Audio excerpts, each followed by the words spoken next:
Nessa área de conservação, também vive o povo Masai, em que os pastores vêm ao Gorongoro com suas cabras e vacas. Mas falaremos mais sobre essa tribo mais adiante. Ao norte do Gorongoro, no grande vale do Rift, fica o lago Natron, um corpo de água com uma paisagem surreal. É um lago raso de sal e bicarbonato com um tom de vermelho oxidado, causado pela presença de micro-organismos chamados aloarc. Eles são extremófilos microscópicos que prosperam em águas altamente alcalinas do lago, podendo alcançar um nível de pH de até 12, quase tão abrasivo quanto a amônia. Essa alta alcalinidade se deve às cinzas vulcânicas e minerais que chegam ao lago a partir das colinas circundantes e do vulcão próximo, ou Donyo Lengai. Nesse ambiente aparentemente inóspito, a vida encontrou uma maneira de florescer. No lago habita o flamingo pequeno, Phoeniconnais minor, um dos habitantes mais vistosos e conhecidos do leste da África. Durante a temporada de reprodução, mais de 2 milhões de flamingos se reúnem nas margens do lago, criando uma deslumbrante exibição de cor rosa. Essa espécie de flamingo está adaptada para sobreviver nas duras condições do lago Natron, se alimentando das abundantes algas espirulina, que também prosperam nas águas alcalinas. A coloração rosa dos flamingos é de fato o resultado dos pigmentos encontrados nas algas que consomem. Apesar das condições hostis, no lago Natron também vivem outros animais selvagens, incluindo espécies de peixes como a tilápia alcalina, que evoluiu para resistir aos níveis extremos de pH, e várias aves aquáticas que frequentam as margens pantanosas do lago. Para alguns animais, o lago Natron é uma armadilha mortal. A superfície se assemelha a um espelho. Os animais ficam confusos e mergulham em suas águas em busca de comida, se afogando e ficando naturalmente mumificados. A sudeste do lago está o Parque Nacional Kilimanjaro, onde fica o Monte Kilimanjaro, o mais alto da África, com 5.985 metros. Também a montanha independente mais alta do mundo. O Monte Kilimanjaro é um estratovulcão inativo, composto por 3 cones vulcânicos distintos, Kibo, Mawenzi e Shira. O pico Uhuru de Kibo é o ponto mais alto da montanha. Mawenzi, com seus picos irregulares e penhascos, fica a 5.149 metros, enquanto a planície de Shira, mais erodida e antiga, atinge uma altura de 3.962 metros. Perto do topo, no pico Uhuru, existem geleiras como Fort Wrangler, Hebman e Deccan, uma visão rara da paisagem africana. Ao longo, podemos apreciar a silhueta do Monte Meru, a segunda montanha mais alta do país, com 4.562 metros, considerada a irmã menor de Kilimanjaro. Em altitudes entre 1.800 e 2.800 metros, um cinturão de floresta tropical circunda a base da montanha, fornecendo uma ligação vital entre as savanas baixas e as zonas alpinas do Kilimanjaro. Essa densa floresta tropical é alimentada pelas abundantes chuvas e umidade gerada pelo clima úmido e a topografia da montanha. É o lar de várias espécies de plantas, incluindo samambaias gigantes, bananeiras selvagens e a chamativa violeta africana, que adicionam toques de cor à vibrante paisagem verde. Na região subalpina, acima da floresta, se localizam os arbustos de montanha. É aqui que reside a peculiar Dendrosenécio kilimanjare, uma erva gigante adaptada às temperaturas frias. Essa espécie de planta é encontrada exclusivamente no Kilimanjaro, particularmente em torno do Planalto de Shira. Ela se agarra à vida nas encostas vulcânicas, com suas raízes se aprofundando no solo rochoso em busca de água e nutrientes. Os caules robustos se erguem em direção ao céu, como se estivessem tentando chegar um pouco mais perto do sol.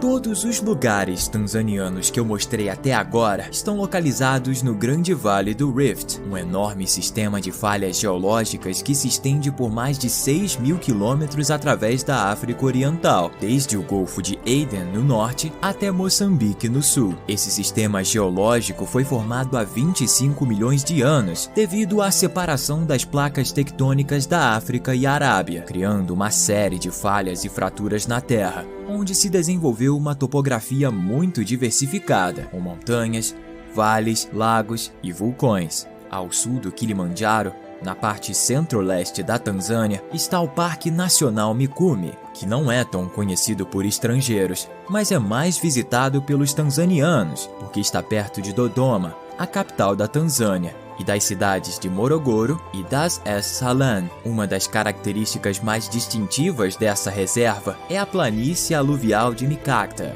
uma pastagem que atrai grandes concentrações de animais, especialmente durante a estação seca. No Mikumi vive uma subespécie de girafa, que é considerada uma ligação entre a girafa reticulada ou somali, nativa do chifre da África, e a girafa Masai, que habita o Serengeti.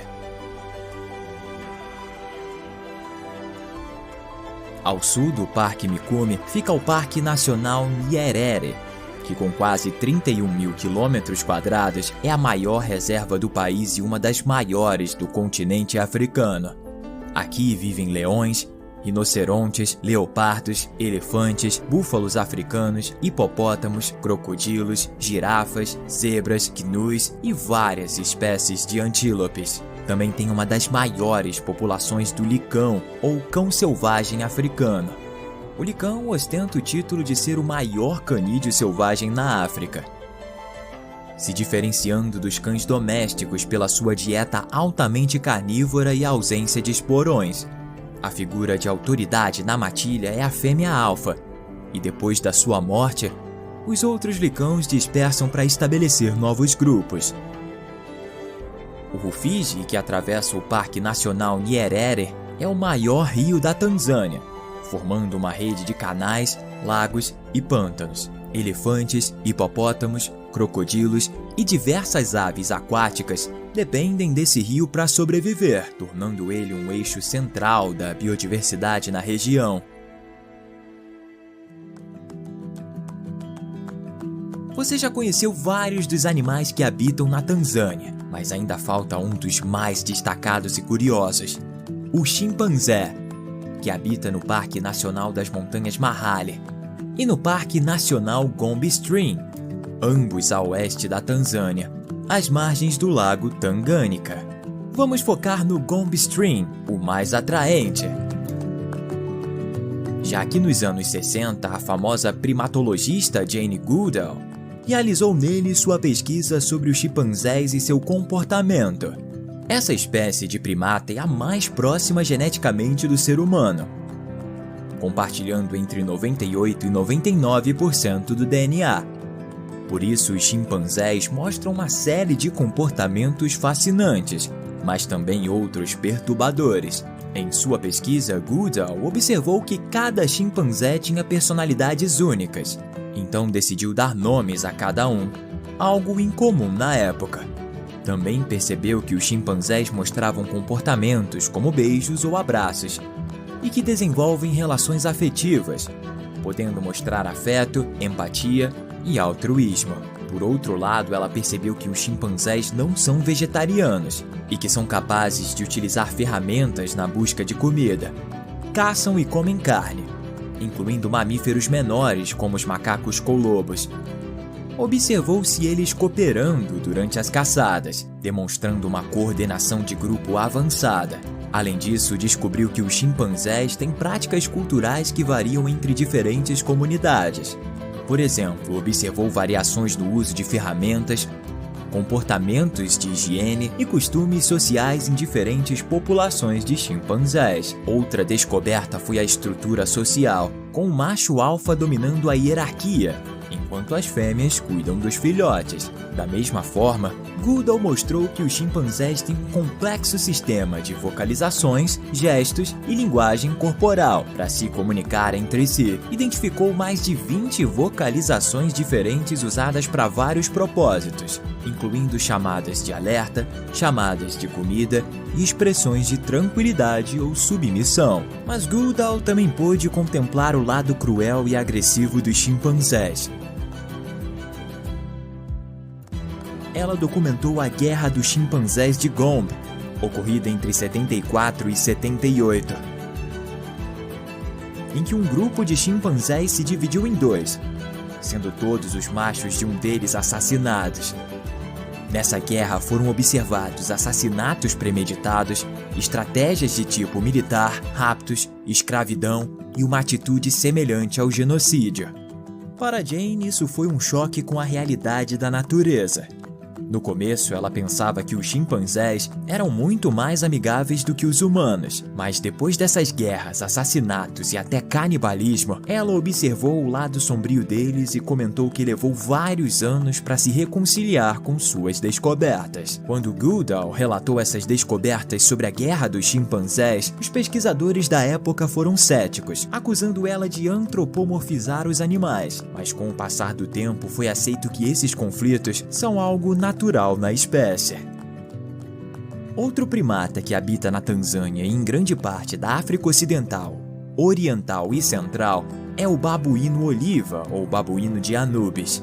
É uma espécie muito adaptável, que pode prosperar em vários habitats, incluindo savanas, pradarias, florestas e assentamentos humanos. Vivem em grupos sociais complexos e hierárquicos, chamados tropas, que consistem em vários machos adultos, fêmeas e suas crias, podendo variar em tamanho de algumas dezenas a mais de 100 indivíduos, com machos dominantes que mantêm seu status através de demonstrações de agressão e submissão. Eles se comunicam com uma combinação de vocalizações, linguagem corporal e expressões faciais, enquanto a higiene é um aspecto essencial da ligação social, ajudando a estabelecer e reforçar os relacionamentos sociais. O babuíno de Anubis tem uma grande população no Parque Nacional do Lago Manyara, muito próximo da reserva de Ngorongoro. O mais curioso desse parque são os leões que sobem em árvores. Embora os leões normalmente não descansem nos galhos de árvores grandes, como os leopardos fazem, os leões desse parque são uma notável exceção. Podem ser vistos leões e leoas adultos e indivíduos jovens, descansando em acácias, especialmente nas horas mais quentes do dia, seja dormindo ou observando os arredores. Acredita-se que esse comportamento é aprendido em uma época em que havia uma praga de mosquitos e moscas. Os leões subiam nas árvores para se livrar deles. Os filhotes observaram ou seguiram seus pais, e assim o costume foi passado de geração em geração, como se fosse uma cultura de leões. O Lago Manyara, que dá nome ao parque, é um ecossistema alcalino que atrai milhares de flamingos, elefantes, zebras e hipopótamos que vêm beber e tomar banho.